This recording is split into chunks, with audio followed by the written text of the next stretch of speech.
Te mea nui, ki te titiro ki te whenua. It is really important because we get the detail about our own history here in our Aotearoa. Is it something that should be done across the motu? Absolutely. It has to be a priority.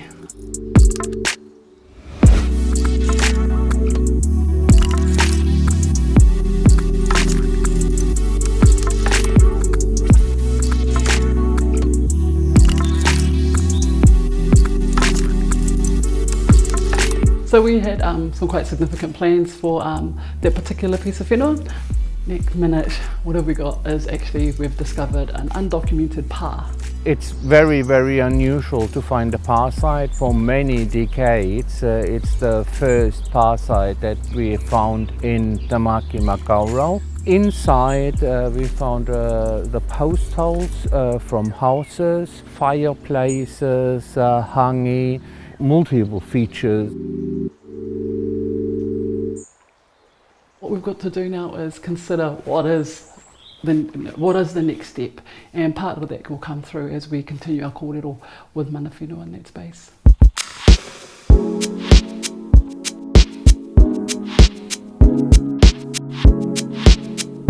He aha te whenua, he pā, he kaimara mō ngā kumara. E hituri I noho kei wainga nui I te whenua. Te mea nui ki te whakamana, ngā tipuna, ngā whakaro o te ao tāwhito.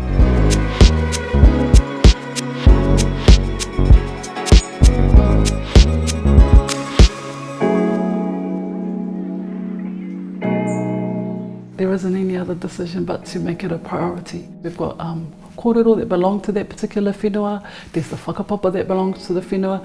So in terms of our archaeologists, is adding another set of the kete or the tools that then again provide another layer of story about what our tipuna were doing at that particular time on that particular whenua.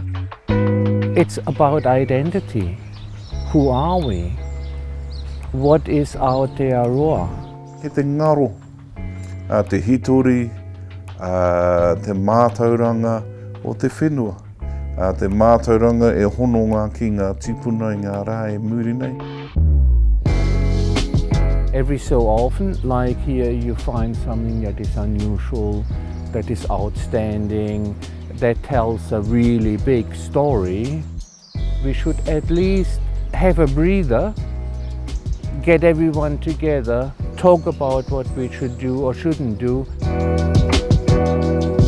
You've got to be able to have that kōrero, you've got to be able to create spaces for mana whenua.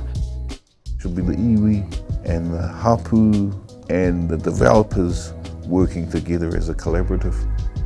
Tēnei te mea nui. He mahi tahi tātou even working together.